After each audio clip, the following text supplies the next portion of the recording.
Welcome to Thalai special kitchen. இன்னைக்கு நம்ம தாலை ஸ்பெஷலாக இறால் போட்டு மொச்சப்பயிரானம் எப்படி செய்யலான்றத பார்க்கலாம். அதுக்கு நான் 150 கிராம் மொச்சப்பயிர் எடுத்துருக்கேன்.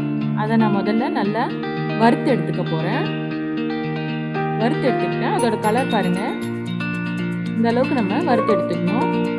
இப்போ நான் இதை அலசிட்டேன். இது கூட தண்ணி சேர்த்து இதை நான் வேக வைக்க போகிறேன்.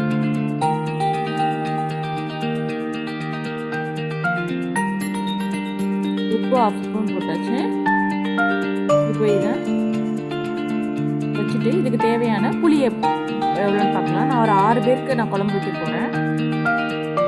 அதனால் பெரிய எலுமிச்சை அளவை புளி எடுத்துருக்கேன். இதை ஊற வச்சிடலாம்.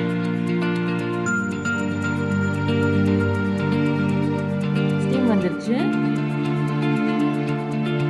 மொச்சப்பயிறு ஒரு 5 விசில் வரட்டும். 5 விசில்ல வெந்துடும். 3 தக்காளி எடுத்துருக்கேன். இது நல்லா கையாலே நல்லா பிசைஞ்சு விட்டுக்கலாம்.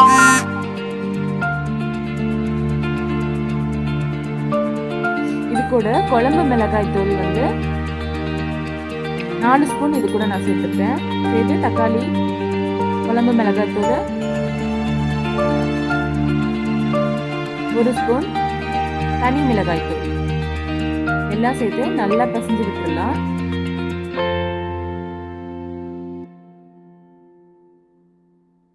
அதே கையோட புளியும் கரைச்சு நம்ம தக்காளி மசாலா பிசைஞ்சு வச்சோம் இல்லையா, அதில் வடிச்சு எடுத்துக்கிறேன்.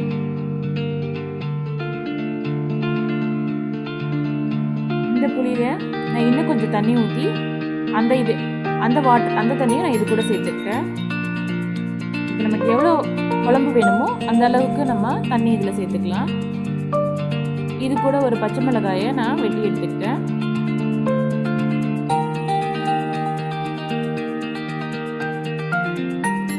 ஏழுலேருந்து 8 பல்லுக்குள்ள பூண்டு எடுத்து அதை இடிச்சு இது கூட சேர்த்துக்கிட்டேன்.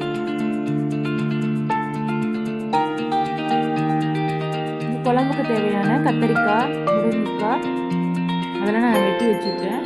இப்போ தாளிக்கிறதுக்கு கடாய் ஹீட் ஆனதும் கடுகு உளுந்து பொரிஞ்சதும் ஒரு வெங்காயம் நான் அரிஞ்சு வச்சுருக்கேன் தாளிக்கிறதுக்காக. அதையும் நான் இது கூட சேர்த்துக்கிறேன்.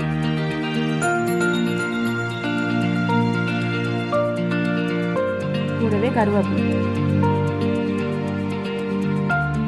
நீங்கள் மொச்சப்பயிறு ஊற வச்சு மொச்சப்பயிரானம் செய்கிறதுக்கும் வறுத்து நம்ம அப்படி வேக வச்சு செய்கிறதுக்கும் நல்ல டிஃப்ரெண்ட் தெரியும்.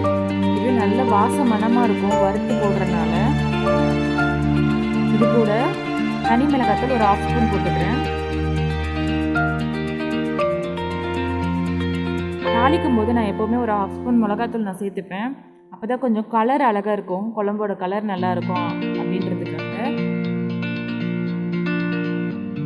மிளகாத்தூள் போட்டுட்டு ஃப்ளேமை கம்மி பண்ணிவிடுங்க. இது கூட இப்போ நான் க்ளீன் பண்ணி வச்சு எறாவை சேர்த்துக்கிறேன். எறா சேர்த்து நல்லா வதங்கிடுச்சு.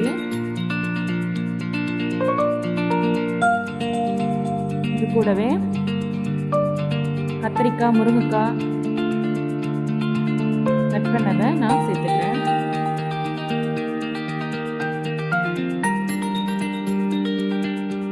இப்போ இதை நல்லா கிளறி விட்டுட்டு லோ ஃப்ளேமில் தான் இருக்கு.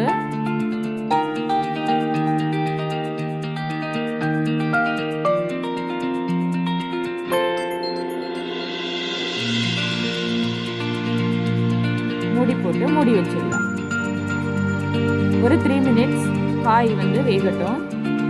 காய் பாருங்க கலர் சேஞ்ச் ஆகிருக்குன்னா கொஞ்சம் நல்லா வெந்திருக்கு. இது கூட இப்போ நம்ம கரைச்சி வச்ச மசாலாவுக்கு தேவையான அளவு உப்பு நான் இதில் சேர்த்துக்கிறேன்.